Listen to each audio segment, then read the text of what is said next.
The sharp cry of a hungry baby pierced the dusty air of Willow Creek, drawing the attention of every soul on the main street that sweltering July afternoon in 1875. Lily Novak clutched her wailing 6-month-old daughter closer to her chest, trying to shield the infant from the merciless Wyoming sun while fighting back tears of her own. 3 days without proper food had left both mother and child weak, and Lily's attempts to quiet little Emma with soothing words were proving futile against the gnawing pain of hunger. Lily had arrived in Willow Creek just yesterday, her last 5 cents spent on the stagecoach fare that brought her to this frontier town after her husband's death in a mining accident back in Colorado. With no family to turn to and nothing but the clothes on her back and a small bundle of belongings, she had wandered the streets in search of work, only to be turned away at every door. Now, as her baby's cries grew more desperate, Lily felt the crushing weight of failure as a mother. "Hush now, sweet girl," she whispered, gently bouncing Emma in her arms. "We'll find something soon." But even as she spoke the words, Lily wondered how she would keep that promise. From across the street, Jake Norris observed the scene from the doorway of the general store. At 32, Jake had spent half his life as a cowboy, working cattle drives across the Western Territories, before finally saving enough to purchase a small ranch outside of Willow Creek 2 years ago. His weathered face and calloused hands told the story of a man who knew hard work, but it was his eyes, kind and observant, that revealed his true character. Jake had noticed the young woman and her child earlier that day, recognizing the look of desperation in her eyes. He'd seen it before in those who came west with dreams that quickly turned to dust. Without hesitation, he stepped back into the store. "Mr. Peterson," he addressed the shopkeeper, "I'll take that loaf of fresh bread and some of that cheese you've got there." The shopkeeper nodded, wrapping the items while Jake counted out the coins from his pocket. With the food tucked under his arm, he crossed the street toward the young woman and her crying child. "Excuse me, madam," Jake said, his voice gentle as he approached. Lily looked up, startled, her eyes wary yet tinged with hope. "I couldn't help but notice your little one seems mighty hungry." Lily straightened her posture, pride briefly overshadowing her desperation. "We're managing just fine, thank you." Jake offered a respectful nod. "No doubt you are. It's just that I bought more bread than I can eat, and it'd be a shame to let it go to waste." He held out the package. "Would you do me the favor of taking it off my hands?" Lily hesitated, her gaze shifting between the offered food and her crying baby.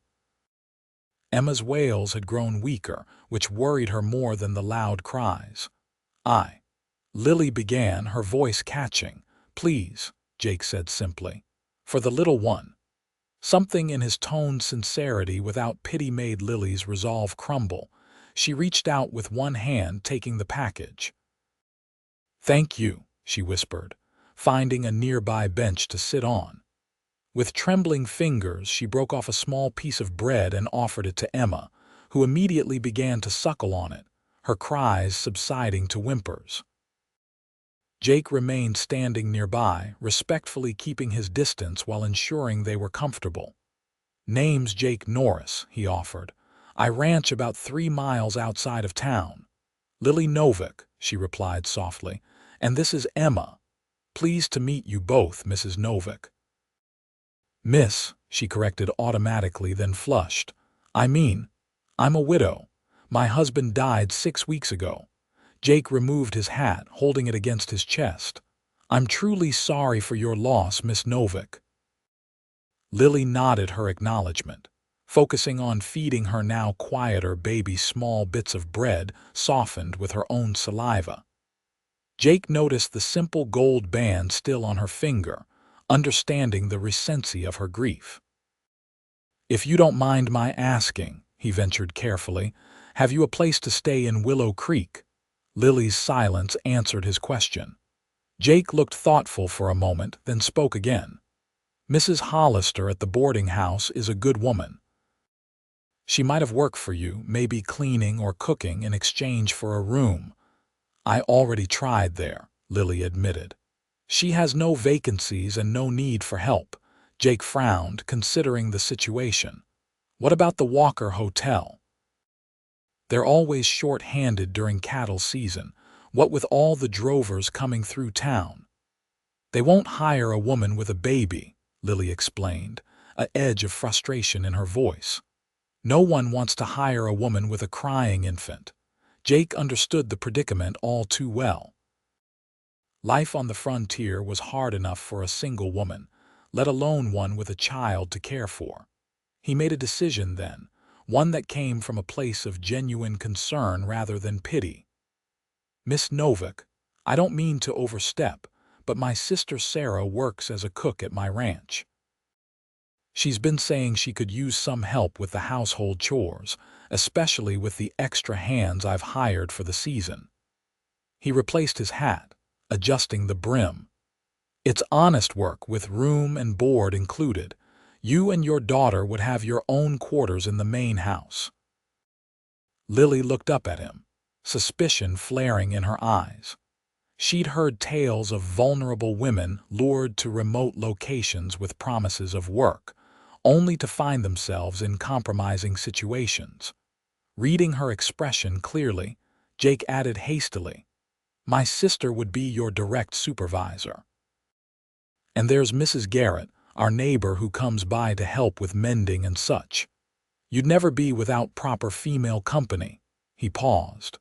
"I understand your caution, Miss Novak, and I respect it, but the offer stands if you're interested." Lily studied his face, searching for any sign of deception.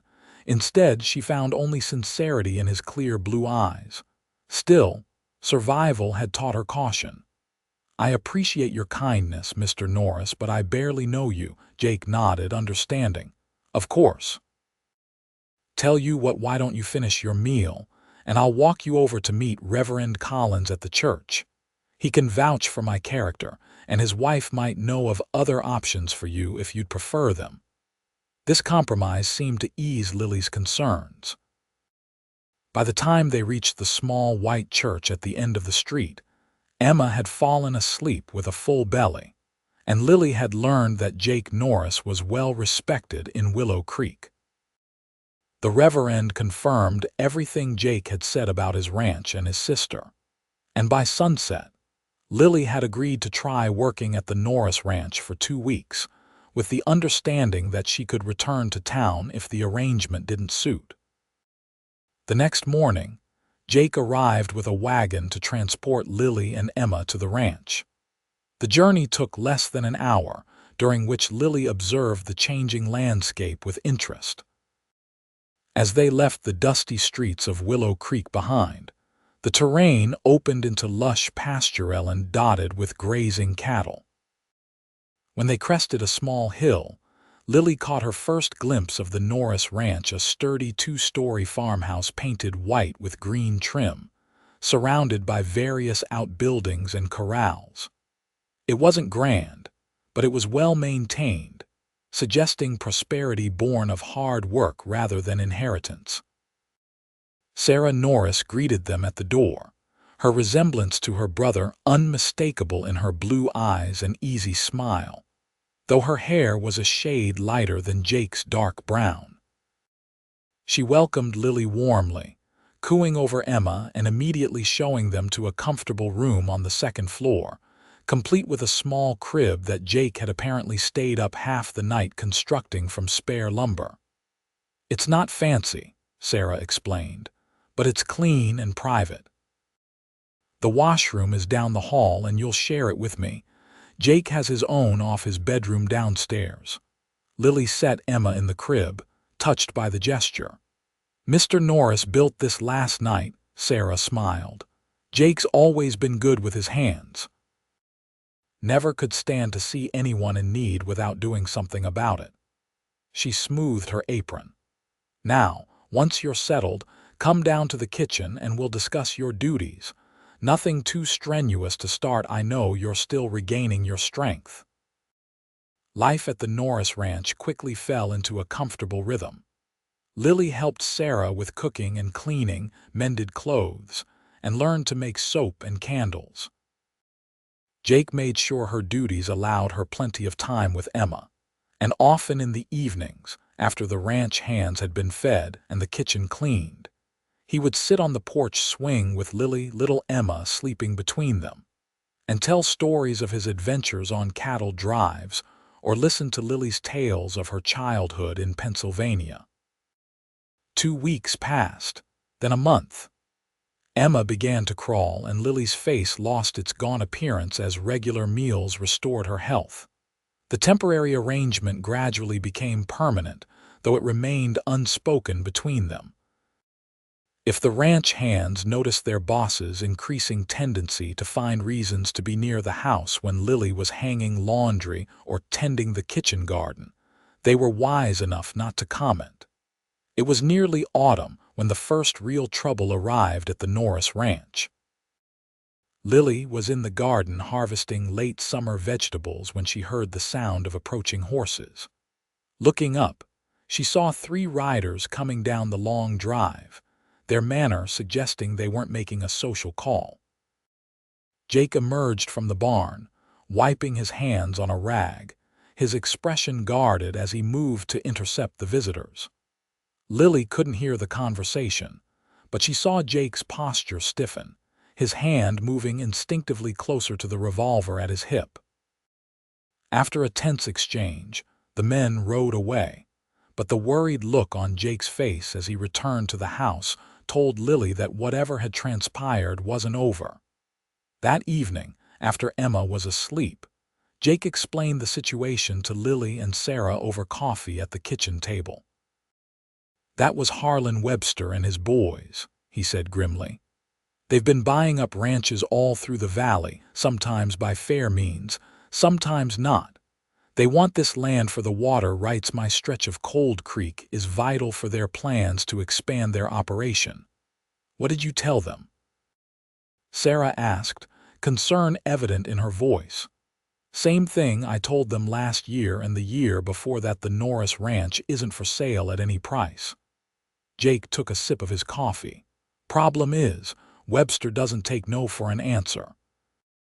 Last 3 ranchers who refused his offers had mysterious accidents, barn fires, cattle stampedes, things that could be blamed on bad luck but happened too conveniently." Lily felt a chill run through her. "You think they'll try something like that here?" Jake's expression was grim but determined. "They might, which is why I've asked some of the boys to take turns keeping watch at night, and I've sent word to Sheriff Daniels in town." He reached across the table, briefly covering Lily's hand with his own. "Don't worry. I won't let anything happen to you or Emma." The touch of his calloused hand against hers sent an unexpected warmth through Lily, and she realized with a start that her feelings for Jake had grown beyond mere gratitude. The thought both frightened and excited her. It had been only 4 months since she'd lost her husband, and while their marriage had been more of a practical arrangement than a love match, she still felt a lingering guilt at the idea of caring for another man so soon. For a week, nothing happened. Then, one night as a harvest moon hung full and bright in the sky, Lily was awakened by the sound of Emma fussing. As she rose to comfort her daughter, she caught the acrid scent of smoke. Looking out her window, she saw flames leaping from the roof of the barn. "Fire!" she shouted, grabbing Emma and rushing downstairs. "Jake, Sarah, the barn's on fire!" The house erupted into activity. Jake, who had fallen asleep in a chair by the fireplace, was instantly alert, barking orders to the ranch hands who came running from the bunkhouse. Sarah helped Lily wrap Emma in a blanket as the men formed a bucket brigade from the well to the barn. "Stay here," Jake told the women before rushing out to join the firefighting effort. But Lily couldn't remain idle while the ranch that had become her home was in danger.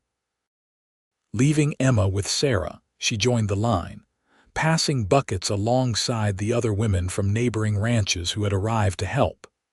For hours they fought the blaze, and by dawn they had managed to save half the barn and most of the livestock, though several horses had been lost.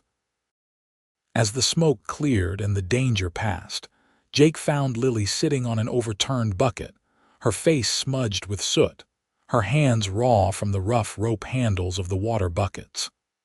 Without a word, he sat beside her, his own face blackened by smoke, exhaustion evident in every line of his body.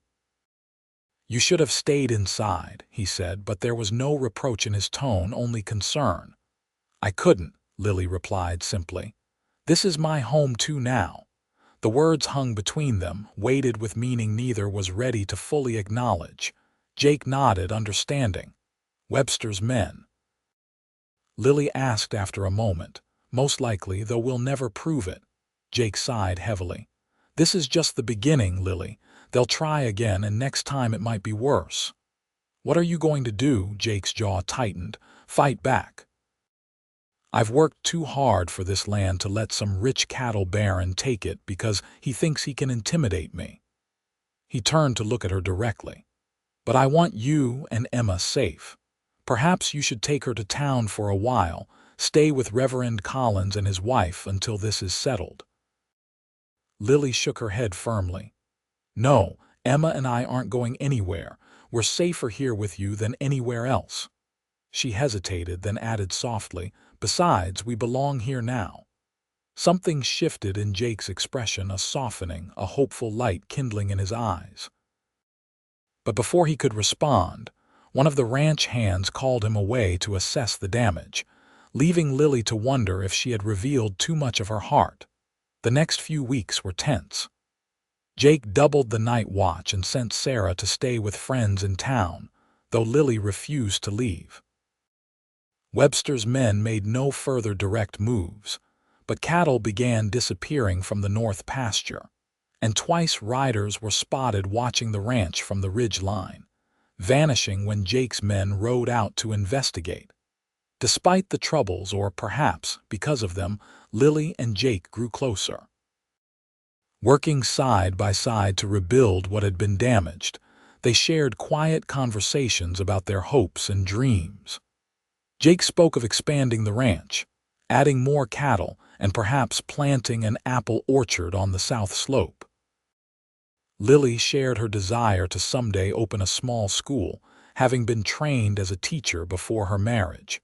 One evening, as they sat on the porch watching the sunset, Emma asleep in Lily's arms, Jake finally asked the question that had been on his mind.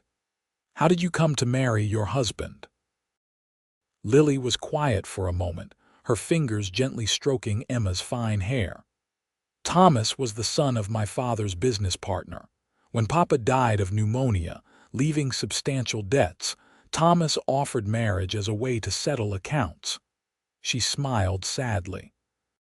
"He was kind in his way, but there was never much love between us. He went west to make his fortune in the silver mines, sending money home regular as clockwork. I followed him to Colorado when he wrote that he'd established a home for us, but he died in a cave in just 2 months after I arrived, leaving me alone with a newborn in a town where I knew no one." Jake listened without interrupting, his eyes filled with compassion. When she finished, he said simply, "I'm sorry you've known such hardship, Lily, but I'm not sorry it brought you here." Their eyes met, and for a moment Lily thought he might kiss her. Instead, he gently touched her cheek with his fingertips before standing. "It's getting late," he said. "I'll walk you inside." The confrontation with Webster came sooner than expected. 3 days later, Lily was in the kitchen preparing dinner when she heard the sound of multiple horses approaching. Looking out the window, she saw Harlan Webster himself leading a group of 6 armed men toward the house. Jake and 2 ranch hands met them in the yard, outnumbered but standing firm. Lily's heart raced as she watched the exchange through the window. She couldn't hear the words, but the body language was clear enough, Webster pointing emphatically toward the house. Jake shaking his head, his hand resting on his holstered revolver. When Webster dismounted and took a step toward Jake, tension crackled in the air like lightning before a storm. Without thinking, Lily grabbed the shotgun Jake kept by the door and stepped onto the porch, Emma balanced on her hip. The sight of a woman with a baby and a shotgun caused Webster to pause. "This is private property, Mr. Webster," Lily called out, her voice steadier than she felt. "You and your men need to leave now." Webster turned his attention to her, a calculating look in his cold eyes. "And who might you be, madam?" Before she could answer, Jake moved to stand between them. "She's my family, Webster, and this is our land. I told you before it's not for sale." Webster's mouth twisted into an unpleasant smile. "Family is she? Interesting. I heard you had a widow staying here, Norris, but not that you'd taken up with her." He glanced at Emma, then back at Jake. "Nice little ready-made family you've got yourself. Shame if anything happened to them." Jake's hand moved faster than Lily could follow, drawing his revolver and leveling it at Webster's chest. "That sounded like a threat, Webster. I don't take kindly to threats against my family." The tension was broken by the sound of approaching riders. Sheriff Daniels and 4 deputies came galloping up the drive, rifles at the ready. "What's going on here, Jake?" the sheriff called as he reined in his horse. "Mr. Webster was just leaving," Jake replied, his gun still trained on the cattle baron. "Weren't you, Webster?" With the odds now against him, Webster signaled to his men.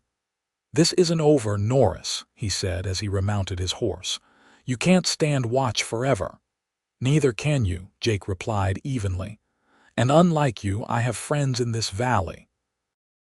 As Webster and his men rode away, followed at a distance by 2 of the deputies, Sheriff Daniels dismounted and approached Jake and Lily. "Been hearing rumors about Webster causing trouble for folks who won't sell," he said. "Glad I decided to ride out and check on things." He tipped his hat to Lily. "Madam." "Thank you for coming, Sheriff," Lily said, lowering the shotgun. "I'm not sure what would have happened if you hadn't arrived when you did." "Oh, I reckon Jake here would have handled it," the sheriff said with a knowing smile. "But it never hurts to have the law on your side." He turned back to Jake. "I'll keep an eye on Webster and his bunch, but you stay alert. Men like that don't give up easy."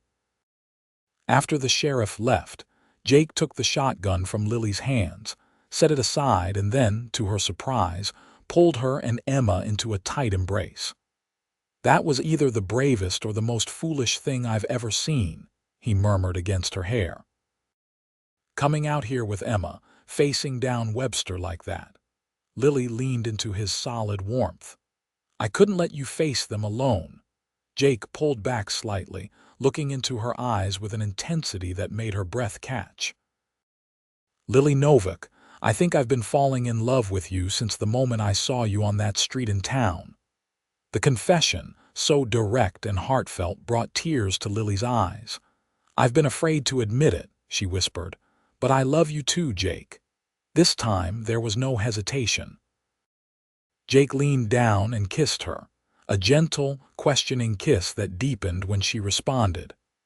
Emma, squished between them, made a small sound of protest that caused them both to laugh as they broke apart. "Sorry, little one," Jake said, touching Emma's cheek with a tenderness that made Lily's heart swell. "I promise to always remember your part of this too." The threat from Webster didn't disappear overnight, but it diminished gradually. Sheriff Daniels made good on his promise to keep an eye on the cattle baron. And after Webster's foreman was caught red-handed trying to sabotage Jake's well, formal charges were filed. The resulting legal troubles kept Webster too busy to continue his campaign of intimidation. And by the time winter arrived, the danger had largely passed.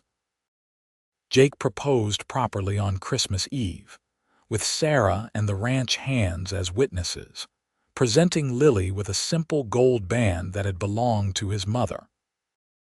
They were married on New Year's Day in the Willow Creek church, with Emma, now crawling and beginning to pull herself up on furniture, serving as their flower girl in the arms of a beaming Sarah. Their wedding night was a revelation for Lily. Her first marriage had been dutiful rather than passionate, but with Jake, she discovered the joy of true intimacy between two people deeply in love.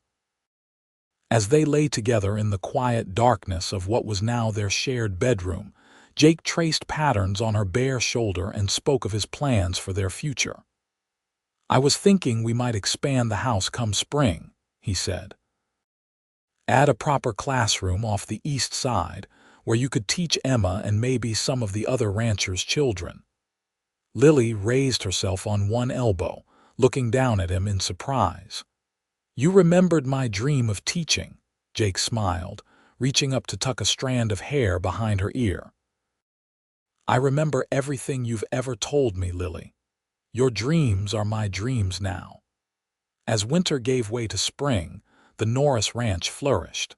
Lily's classroom became a reality, attracting 6 students from neighboring ranches who would otherwise have had no formal education. Emma took her first steps in the garden Lily had planted, toddling unsteadily toward Jake, who scooped her up with a proud father's delight. And when summer arrived, bringing with it the anniversary of their first meeting, Lily shared the news that their family would be growing larger by winter.